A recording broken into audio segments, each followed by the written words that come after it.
Quick reminder, we're going to be carrying the presidential news conference today at 4:30 p.m. That'll be coming out of California. Welcome back to our coverage here in Columbia, South Carolina.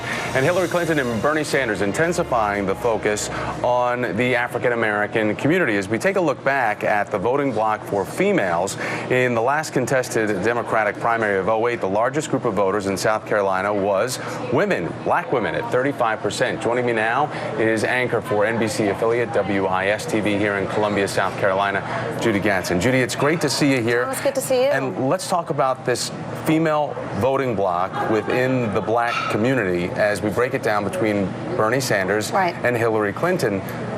Who is most likely to vote for who?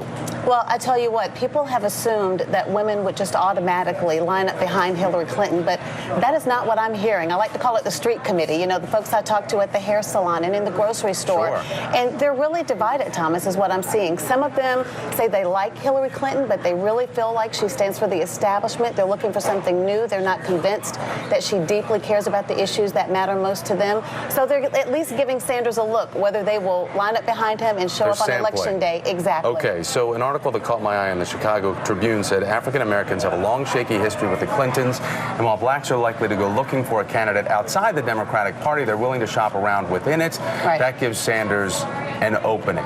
So South Carolina has always, Judi talked about, as the Clinton firewall.